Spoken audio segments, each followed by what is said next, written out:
আমি তোমাদের সকলকেই বলছি, এই রাজ্যের উন্নতি সাধনে তোমাদের সকলকেই লাগবে। তাই তোমরা তোমাদের সাধ্যমতো রাজ্যের উন্নতি সাধনের কাজে সামিল হও। মহারাজ, আপনার মন কি কোনো কারণে অস্থির হয়ে আছে, বা মাথাটা কি গরম আছে? আহ গোপাল, সবার মাঝে এমন অবান্তর কথা বলো না তো। তুমি কি বুঝছো না যে এখন কতটা গুরুত্বপূর্ণ একটা কথা বলছি? আরাম করতে করতে গোপালের কাণ্ডজ্ঞান একেবারেই লোপ পেয়েছে মহারাজ। তাই তো দেখছি। আমাকে ক্ষমা করবেন মহারাজ। মহারাজ, একবার বাইরে আসুন। নবাব আপনার নাম করে অনেক উপহার আর একখানা পত্র পাঠিয়েছেন। নবাবের পেয়াদা দুখানা গরুর গাড়ি বোঝাই করে সেই সব উপহার সমেত বাইরে দাঁড়িয়ে আছেন। আর এই যে পত্রটা। বাবা, এ যে অবিশ্বাস্য। দাও দাও, দেখি চিঠিখানা। সবাই চলো তো, আমরা বাইরে গিয়ে এই চিঠিটা পড়ি।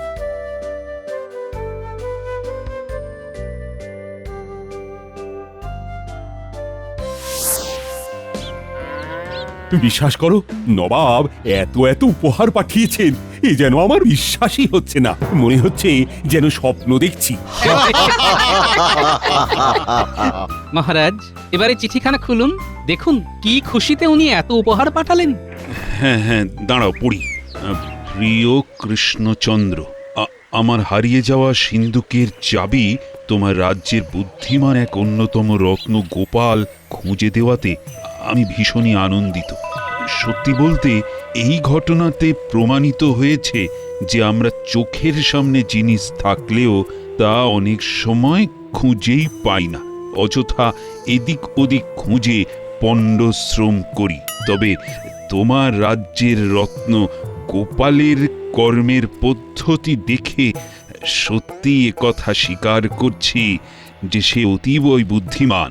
তাই আমি এই খুশিতে তোমার রাজ্যের গর্ব গোপাল ভাঁড় আর তোমাকে 2 গরুর গাড়ি ভর্তি উপহার পাঠালাম। সাদরে গ্রহণ করো। ইতি নবাব। সবই বুদ্ধির খেল। চলুন মহারাজ, ভিতরে চলুন। কি নাকি এক চাবি খুঁজে দিয়েছে, তার জন্য কত ঢং বাবা।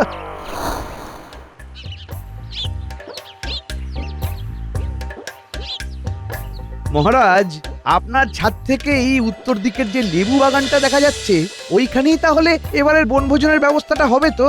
হ্যাঁ, নিঃসন্দেহে সব ব্যবস্থা করে ফেলো। মহারাজের ছাদ থেকে সত্যি কৃষ্ণনগরের চারিপাশটা যে এত সুন্দর করে দেখা যায় কি বলবো।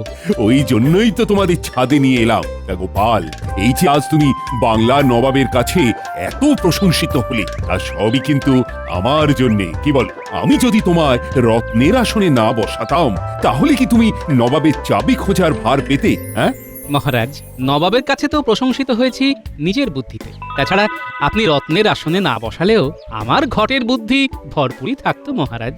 আমি তো তোমায় রাজ্যের সব বিপদে আপদে এগিয়ে দিয়েছি বলেই না তোমার সেই সব সমস্যায় মাথা ঘামিয়ে ঘামিয়ে বুদ্ধিটা এত শানিত হয়েছে। মহারাজ, আপনি এগিয়ে না দিলেও একজন রাজ্যবাসী হিসেবে রাজ্যের যে কোনো বিপদে আমি এগিয়ে আসতাম, আর সেক্ষেত্রে এমনিও আমার মাথাটা খুলতো, বুদ্ধি শানিত হতো। তুমি রাজ্যের একজন ভাঁড় হয়েও যে জনপ্রিয়তা লাভ করো, তা শুধু আমার জন্যই বলো। কারণ আমি এই রাজ্যের মহারাজ হয়ে তোমাকে প্রচারের মাধ্যমে চারিদিকে জনপ্রিয় করে তুলেছি। মহারাজ, ক্ষমা করবেন, কোনো মানুষ যদি নিঃস্বার্থভাবে নিজের রাজ্যকে ভালোবেসে জনগণের মঙ্গলের জন্য কাজ করে যায়, তাহলে তার জনপ্রিয়তার জন্য কৃত্রিমভাবে প্রচেষ্টা চালাতে হয় কি মহারাজ? ও, তাহলে তুমি বলতে চাইছো যে তোমার আমাকে দরকার নেই? মহারাজ, ভুল বুঝবেন না, আমি শুধু বাস্তব কথাই বলেছি। আপনি সবসময় শ্রদ্ধার আসনে আমার মনে থাকবেন মহারাজ। আপনি যদি রাজ্যে কোনো কারণে নাও থাকেন, তাহলে সেই সময়েও আমি বুক দিয়ে এই রাজ্যকে আগলাবো মহারাজ। কি আমার না থাকার কথা বললে? কি সর্বনাশ! মহারাজ, বলছি কি, থাক, আজকের মতো সভা এখানেই শেষ করছি। তোমরা সবাই এসো। মহারাজ, আপনি নিজে থেকে গা ঢাকা দেবেন বলছেন? হ্যাঁ, দেখলে না গোপাল আমার অবদান কিভাবে অস্বীকার করলো। এ তো শুনলাম নিজের মুখে বলল যে আপনি না থাকলেও সে নাকি দিব্যি রাজ্য সামলে নেবে। ওই জন্যই গা ঢাকা দিয়ে গোপালকে ফাঁ পরে ফেলতে চাই। বুঝেছি বুঝেছি, আপনি গা ঢাকা দেবেন আর তখন আমরা বলবো যে নাও গোপাল এবার ঠেলা সামলাও, মহারাজ অভিমান করে রাজ্য ছেড়েছেন, এবার মহারাজকে খুঁজে ফিরিয়ে আনো আর রাজ্যের পাটও সামলাও। একদম, আমি এইটাই চাইছি। এবারে আমার লুকোনোর একটা চটপট ব্যবস্থা করে ফেলো দেখি মন্ত্রী। ঠিক আছে মহারাজ, আপনি আমাকে একটা দিন সময় দিন, আমি কালকেই সব ব্যবস্থা করে আপনাকে খবর দিচ্ছি। ঠিক আছে, কালকে তো এমনিতেই সভা বন্ধ, তুমি কালকের মধ্যেই সব ব্যবস্থা করে ফেলো, বুঝলে? আর হ্যাঁ, দয়া করে এবারে আর ডুবিও না। আপনি কিচ্ছু ভাববেন না মহারাজ, সব ঠিকঠাক ভাবেই হয়ে যাবে।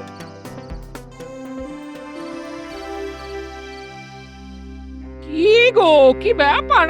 হবে না নাকি? সেই কখন থেকে ডাকছি। যাই। হু হু করছো? তোমার কি হয়েছে বলো তো? মুখটা কেমন ভার করেছো? গিন্নি, সত্যি কথা বুঝি সব সময় বলতে নেই না। কেন, কি হয়েছে বলো তো? দুম করে এই কথা বলছো যে? আজ সভায় মহারাজ আমার চতুরতার পিছনে ওনার অবদান আছেন বলে দাবি করছিলেন, কিন্তু আমি বলেছি যে যে চতুর সে তো চতুর হবেই। তার জন্য মহারাজের কি আলাদা করে কোনো অবদান থাকতে পারে বলো?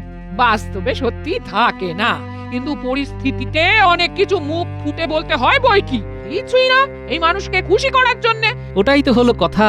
আমি তো ওনার মন রাখার জন্য এই কথাটা স্বীকার করিনি, উপরন্তু বলেছি উনি কোনো কারণে রাজ্যে না থাকলে আমি এই রাজ্যকে বুক দিয়ে আগলে রাখবো। বুঝেছি, সেই কারণে মনে হয় মহারাজের খারাপ লেগেছে, তাই না? হ্যাঁ। আহা, মুখ দিয়ে বলা কথা তো ফেরানো যায় না গো। তবে আমি বলি কি, মহারাজ একজন বিচক্ষণ মানুষ, উনি বাইরে অভিমান করলেও ভেতরে ভেতরে ঠিক ঠিক জানেন তুমি কোনো কথা ভুল বলনি গো। নাও এসো তো, এবারে খেয়ে নাও। হ্যাঁ, চলো।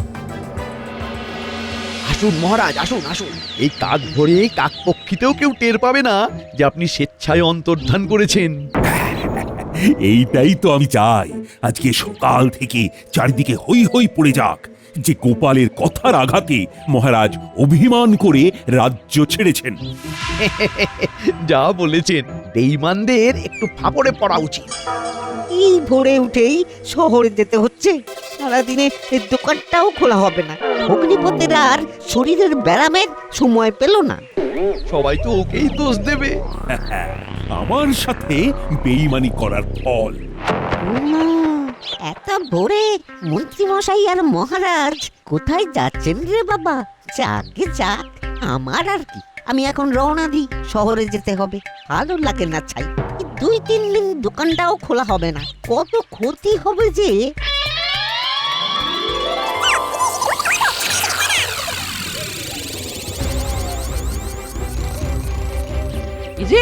এই যে শুনছো, বলি কি শিগগির ঘুম থেকে ওঠো, পেয়াদা এসেছে, পেয়াদা। তোমাকে নাকি রানীমা এক্ষুনি ডেকে পাঠিয়েছেন। এই কেন গো, কি এমন হলো যে সকাল হতে পারলো না পেয়াদা এসে হাজির? জানি না, আমাকে বলেনি গো, বাইরেই দাঁড়িয়ে আছে। তুমি জিজ্ঞাসা করে নাও। কি ব্যাপার, তুমি এখন আমাকে ডাকতে এসেছো যে? শিগগিরই রাজপ্রাসাদে চলুন, তাহলে সব জানতে পারবেন। বেশ, তবে তাই হোক। অবশ্য তোমার মুখের লক্ষণ দেখেই বুঝছি গতি খুব একটা সুবিধের নয়। তাড়াতাড়ি আসুন আপনি, আমি এগোলাম।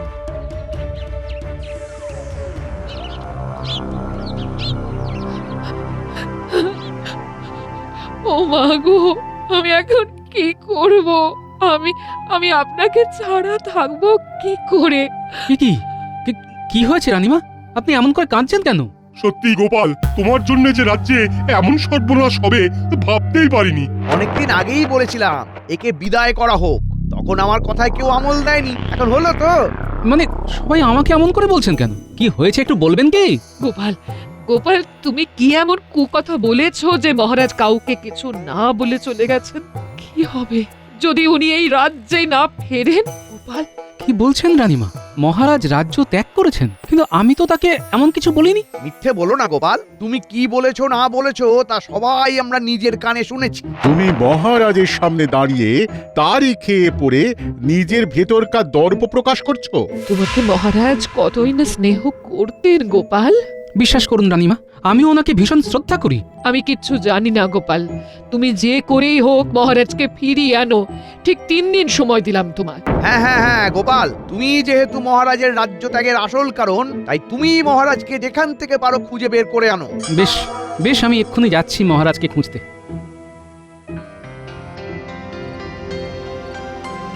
মহারাজ যে এমন করবেন ভাবতেও পারিনি। এখন তো নতুন করে কিছু করারও নেই, কারণ হয়েছে বেশ ভালোই রজনী। সেইটাই তো আসল কথা সভাকবি। আজ সারাটা দিন মোটামুটি রাজ্যের প্রায় সব জায়গাতেই তাকে প্রচুর খুঁজেছি, কিন্তু কোথাও পাইনি।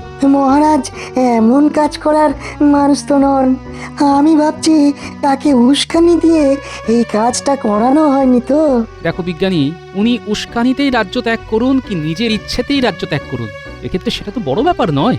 এখানে বড় ব্যাপারটা হলো এইটাই যে উনাকে এখন খুঁজে বার করা, তাই না? সে তো বটেই, ভুল কিছু বলনি তুমি। শোনো গোপাল, ভেঙে মোটেও পড়ো না। আমি জানি বন্ধু, জানি। ও মা গো, ও মা! আর পারছি না, পেটটা যে কি ব্যথা হচ্ছে গিন্নি। ব্যথা তো হবে। এই গোটা 2 দিন ধরে মহারাজকে খোঁজার চক্করে বাইরে খেয়েছো, তাহলে পেটের আর কি দোষ? কিন্তু আমারই বা দোষ কি বলতো? যা চলছে 2 দিন হয়ে গেল, এদিকে এখনো মহারাজের টিকিটাও দেখতে পেলাম না। তুমি এক কাজ করো, ভোলা ময়রা দোকান থেকে গরম রসগোল্লা কিনে এনে খাও। গরম রসগোল্লা তো পেট খারাপের সময় খাওয়া ভালো গো।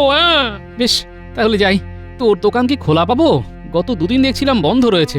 গিয়ে তো দেখো, না খোলা পেলে অন্য দোকান থেকে নিও। আরে ওই তো ভোলা দোকান খুলেছে, ভালোই হলো। গোপাল দাদা যে, হ্যাঁ শুনলাম তোমার এখন নাকি ওই শিরে সংক্রান্তি। মহারাজকে এমন কথা শুনিয়েছো যে উনি অভিমানে রাজ্য ছেড়েছেন। ভোলা, পুরো ব্যাপারটা যখন জানিস না তখন এই ব্যাপারটা নিয়ে দয়া করে কিছু বলিস না। তুই বরং 6টা গরম রসগোল্লা দে। সত্যি মহারাজেরই বা কি যে হলো কে জানে। জানো গোপাল দাদা, যেদিন নিখোঁজ হয়েছে শুনলাম, শহরে যাওয়ার সময় মহারাজকে আর মন্ত্রী মশাইকে একসাথে ওই পোড়ো বটতলার দিকে যেতে দেখেছি। কি বললি? তুই কি যা দেখেছিস একদম ঠিক দেখেছিস? আলবাত ঠিক দেখেছি, চোখ কচলে তবে দেখেছি। আচ্ছা শোন, রসগোল্লা পরে নেব বুঝলি, আমি এখন আসছি। চাপ বাবা। ভোলা যখন মহারাজ আর মন্ত্রীকে একসাথে দেখেছে, তখন আমি নিশ্চিত এই ব্যাপারে মন্ত্রী মশাইয়ের হাত আছে। হ্যাঁ, আমারও মন তাই বলছে গিন্নি, আমাকে বিপাকে ফেলতেই সে কিছু একটা কলকাঠি নেড়েছে। যাই হোক, আমি পুঁটি ন্যাপলার গুলটেকে রেখেছি বুঝলে, মন্ত্রীর বাড়িতে গিয়ে ওরা আড়ি পাতবে। ভালো করেছো, ওরাই গিয়ে আসল খবরটা আনবে। দেখো দাদু, আমরা এসে গেছি। বাহ, এই তো ভালোই হয়েছে। শোন, আমার সন্দেহ হচ্ছে মহারাজ উধাও কাণ্ডের পেছনে মন্ত্রীর হাত আছে। তাহলে কি আমরা তার বাড়িকে হাড়ি পেতে দেখবো, কিছু জানতে পারি কিনা? সে আর বলতে, তবেই তো দাদু বুঝতে পারবে যে ঠিক ভাবছে না ভুল ভাবছে। ঠিক বলেছিস মা। আমরা এক্ষুনি যাচ্ছি। চিন্তা করো না দাদু, ঠিক সময় খবর পেয়ে যাবে। সাবধানে যাস। হ্যাঁ,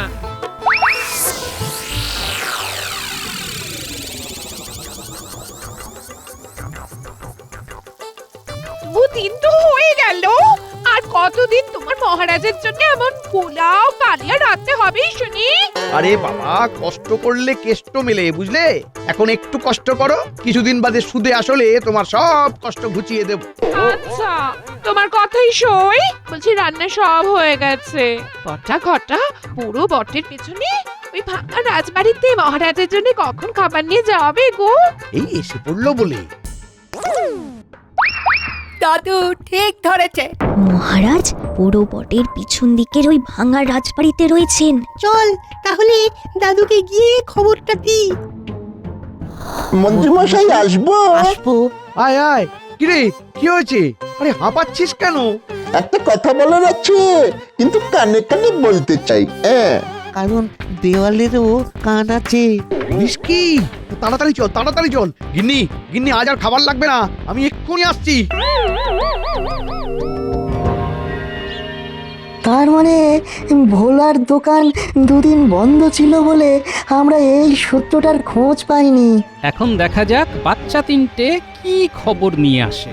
দাদু তুমি ঠিকই ধরেছো। এই তো এসে গেছিস। হ্যাঁ বল বল বল। মন্ত্রী মশাই মহারাজকে ওই পোড়ো বটতলার পিছনের দিকে ভাঙা রাজবাড়িতে লুকিয়ে রেখেছেন। নিজের কানে আমরা শুনে এলাম দাদু। গোপাল এবার তাহলে কি করণীয়? সরাসরি চলো মহারাজের সাথে দেখা করে আসি। অনেক হয়েছে লুকোচুরি খেলা, তবে এবারে বন্ধ হোক এসব ঝামেলা।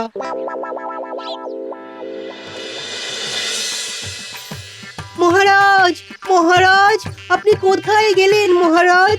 এদিকে নেমে এলো যে শান। মহারাজ, এই মহারাজ, তোমরা আর গলা ফাটিয়ে ডেকো না তো। দেখলেই তো এতক্ষণ ধরে খুঁজলাম, এখানে মহারাজকে কোথাও পেলাম না। কিন্তু সেটা তো সচরাচর হয় না। ওরা ভুল খবর দেয়নি। আসলে মন্ত্রী পরে কোনো কারণে এখান থেকে মহারাজকে সরিয়ে অন্য কোথাও নিয়ে গেছে। তাহলে এখন কি করবে গোপাল? এভাবে তীরে এসে তরি ডুবতে আমি দেব না।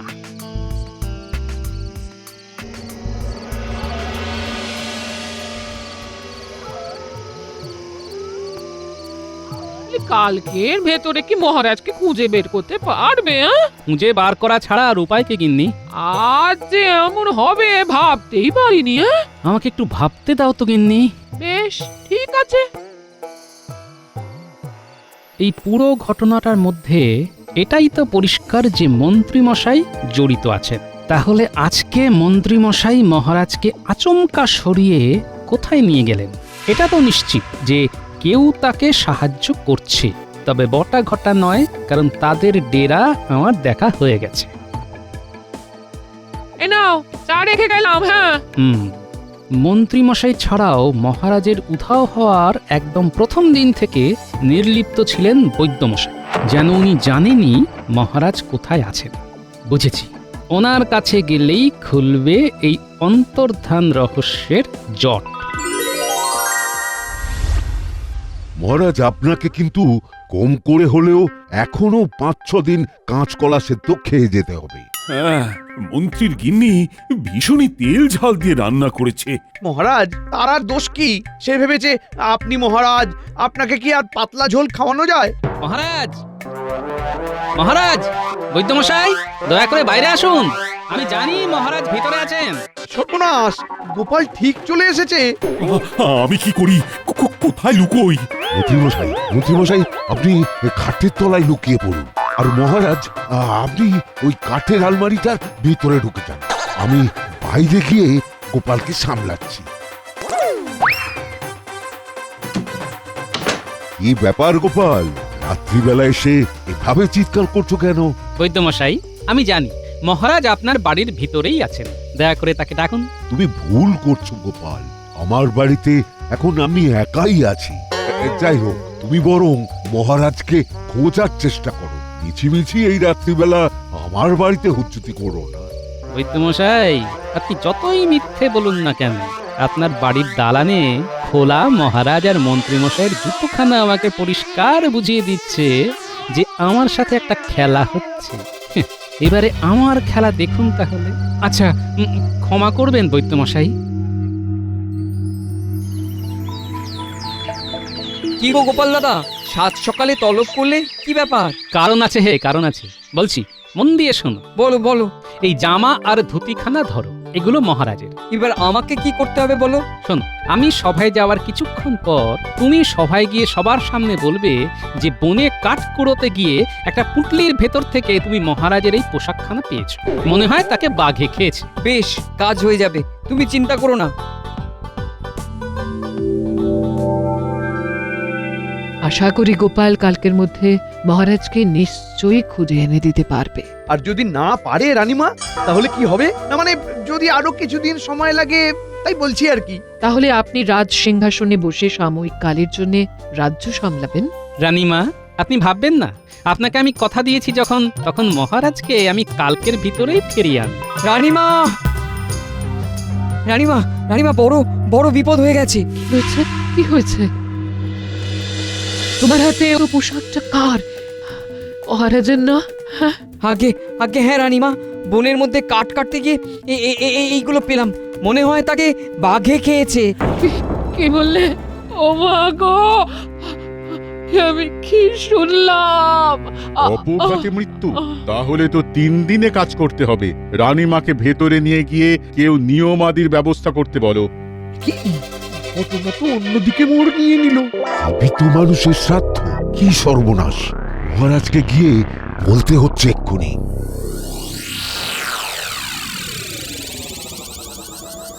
রানীমা, রানীমা, মনকে শক্ত করুন। রানীমা কাজকর্ম শুরু করে দিই।